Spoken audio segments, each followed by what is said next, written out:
নমস্কাৰ আপোনালোক সকলোকে পুনৰবাৰ আপোন চৰ্চৰ অন্য এটা ভিডিঅ'লৈ স্বাগতম জনাইছো। আপোনালোকে যদি জিঅ' সিম কাৰ্ড ব্যৱহাৰ কৰে তো আপোনালোকৰ কাৰণে ওলাইছে এটা ভাল খবৰ। আপোনালোকে বাৰু কি কোম্পানীৰ সিম কাৰ্ড ব্যৱহাৰ কৰে কমেন্ট সেকশনত জনাব। আপোনালোকে যদি স্পেশালি জিঅ'ৰ সিম কাৰ্ড ব্যৱহাৰ কৰে বা আপোনাৰ ঘৰত যদি কোনোবাই জিঅ' সিম কাৰ্ড ব্যৱহাৰ কৰে তেখেতলৈ এই ভিডিঅ'টো শ্বেয়াৰ কৰি দিয়ক। তেওঁলোকৰ বাবে ওলাইছে এটা ভাল খবৰ। জিঅ'ৰ ফালৰ পৰা ঘোষণা কৰিছে জিঅ' ইউজাৰ্ছ সকলৰ কাৰণে এটা বিৰাটেই ভাল খবৰ। তো সেই ভাল খবৰটো কি মই আজি আপোনালোকক সেই সম্পৰ্কে জনাম। তো ভিডিঅ'টো প্ৰথমৰ পৰা শেষলৈকে চাই থাকিব। মই শ্ৰীপাঞ্জি গগৈ, আপোনালোকে চাই আছে আপোন চৰ্টছ। আহক আৰম্ভ কৰোঁ আজিৰ ভিডিঅ'। আগবাঢ়িছোঁ আজিৰ খবৰটোৰ ফালে। খবৰটো দিয়াৰ আগতেই আপোনালোক সকলোকে সৰুকৈ এটা ৰিকুৱেষ্ট, যদি খবৰটো চাই ভাল লাগে লাইক এটা কৰিবলৈ নাপাহৰিব। আৰু চেনেলটো যদি ছাবস্ক্ৰাইব কৰা নাই তেনে চেনেলটো ছাবস্ক্ৰাইব কৰি ল'ব, এনেধৰণৰ খবৰবিলাক যাতে আপোনালোকে এইটো চেনেলত চাবলৈ পায়। আজিৰ পৰা কিছুদিন পূৰ্বে এজন এমপিয়ে এটা প্ৰশ্ন উত্থাপিত কৰিছিলে আমাৰ ভাৰতবৰ্ষৰ টেলিকম কোম্পানীসমূহৰ ওপৰত। তেখেতে কৈছিলে যে ভাৰতৰ টেলিকম কোম্পানীসমূহে বৰ্তমান সময়ত নিজৰ মন মৰ্জি মতে কাম কৰিবলৈ লৈছে। যি মানুহক নেকি ইণ্টাৰনেটৰ দৰকাৰ নাই সেই মানুহকো জোৰ জুলুম কৰি তেওঁলোকক ইণ্টাৰনেট পেক ভৰাবৰ কাৰণে বাধ্য কৰি দিছে। ধৰি লওক আপোনাৰ এটা সৰু মোবাইল ফোন আছে, সেই মোবাইল ফোনটোত আপোনালোকে নেট পেক ব্যৱহাৰ নকৰে, কেৱল কল কৰিবৰ কাৰণেহে সেই সিম কাৰ্ডখন উলিয়াইছে। তো সেই মানুহজনেও কিন্তু 299 বা 249 ৰিচাৰ্জ কৰিব লাগে, যিটো ৰিচাৰ্জত নেকি ডেইলি 1 GB বা 1.5 GB কৈ ৰিচাৰ্জ পোৱা যায়। কিন্তু সেই মানুহজনক ইণ্টাৰনেটৰ প্ৰয়োজনে নাই, তেখেতে সিম কাৰ্ডখন লৈছে কেৱল কল কৰিবৰ কাৰণে।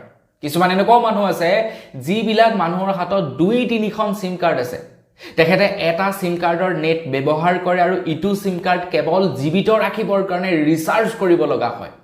হয়নে নহয় বাৰু? আপোনালোকৰ লগতো এনেকুৱা হৈছিল নাই হোৱা? কমেন্ট সেকশনত জনাবচোন।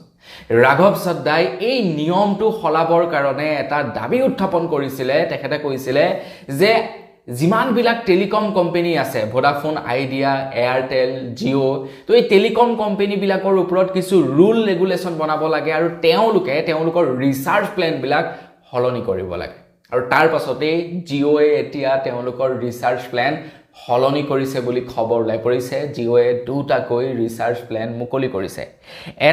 এটা হৈ গ'ল 1187 টকাৰ আৰু এটা হৈ গ'ল 448 টকাৰ। এই দুটা ৰিচাৰ্জ প্লেনৰ জৰিয়তে এতিয়া আপোনালোকে জিঅ' সিম কাৰ্ড ব্যৱহাৰকাৰীসকলে কেৱল কল কৰিবৰ কাৰণে ফেচিলিটি লাভ কৰিব। আপোনাক হয়তো চাগে কল কৰাৰহে কেৱল ৰিচাৰ্জ লাগে, কিন্তু বৰ্তমান এনেকুৱা হৈছে কেৱল কলিঙৰ কাৰণে ৰিচাৰ্জ প্লেন নাপায়, এতিয়া নেট পেকো লগতে ভৰাব লগা হয়। কিন্তু আমাক নেট পেক নালাগে। ঠিক মোৰ লগতে হয়, মোৰ এটা জিঅ' সিম কাৰ্ড আছে যিটোত নেকি মোক নেটৰ প্ৰয়োজন নাই, তাৰ পাছতো মই 299 ৰিচাৰ্জ কৰিব লাগে। ভাবকচোন, 299 পাৰ মান্থ মোৰ ৱেষ্ট গৈ আছে। ডেইলি 1.5 GB কৈ ডাটা লাভ কৰোঁ, যিটোৰ মোৰ কোনো দৰকাৰ নাই, এনেই লোকচান হৈ আছে। তথাপিও 299 মই ৰিচাৰ্জ কৰিব লাগে।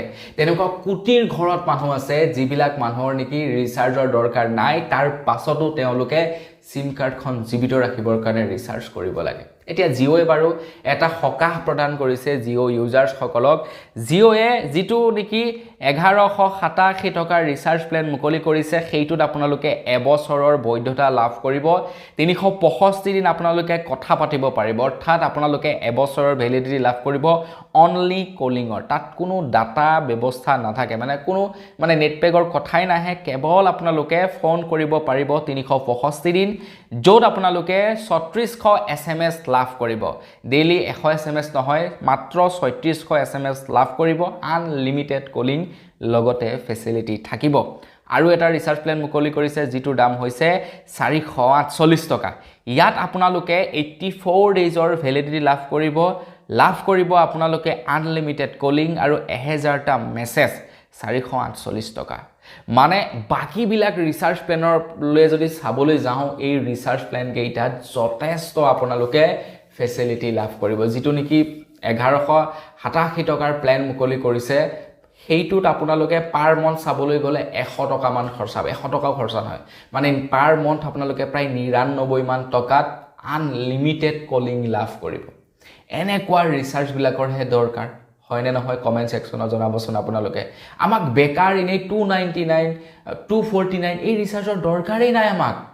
মই কলো নকৰো সেই সিম কাৰ্ডটোৰে কেৱল সিম কাৰ্ডটো জিয়াই ৰাখিবৰ কাৰণে মই ৰিচাৰ্জটো কৰি ৰাখো কাৰণ মোৰ সেই সিম কাৰ্ডখনত গোটে বেংকৰ পৰা ধৰি সকলো বিলাকত নাম্বাৰ দিয়া আছে মোৰ সেই সিম কাৰ্ডখন দৰকাৰ আছে কিন্তু মই সেই সিম কাৰ্ডখনেৰে না কাৰোবাক কল কৰো না মই সেই সিম কাৰ্ডখনেৰে নেট ইউজ কৰো না মই কাৰোবাক মেছেজ কৰো তাৰ পাছতো সেই সিম কাৰ্ডখন মোক দৰকাৰ আছে সেইবাবে মই পাৰ মন্থ 299 বেকাৰ ভৰাই থাকিব লাগে গতিকে জিঅ'ৰ এই নিয়মটোৰ ফলত বা এই ৰিচাৰ্জ প্ল্যান দুটাই মই ভাবো মোক যথেষ্ট উপকৃত কৰিব কাৰণ প্ৰত্যেক মাহে 300 টকাকে হলেও এবছৰত 3600 টকা গৈ আছে তেনে ক্ষেত্ৰত মই মাত্ৰ 1200 টকাতে এবছৰ চলাব পাৰিম গতিকে মই ভাবো এইটো এটা ভাল খবৰ জিঅ' গ্ৰাহকসকলৰ কাৰণে তো আপোনালোকৰ তেনেকুৱা হৈ আছে নেকি কমেন্ট সেকশনত জনাব আৰু যদি হৈ আছে আপোনালোকে এই দুটা ৰিচাৰ্জ প্ল্যান ৰিচাৰ্জ কৰিবলৈ নকৰিব কমেন্ট সেকশনত জনাবলৈ নাপাহৰিব তো বন্ধুসকল বস আজিৰ ভিডিও জনাবলগীয়া খবৰ ইমানটোৱে খবৰ কেইটা জানি কেনে পালে কমেন্ট সেকশনত জনাব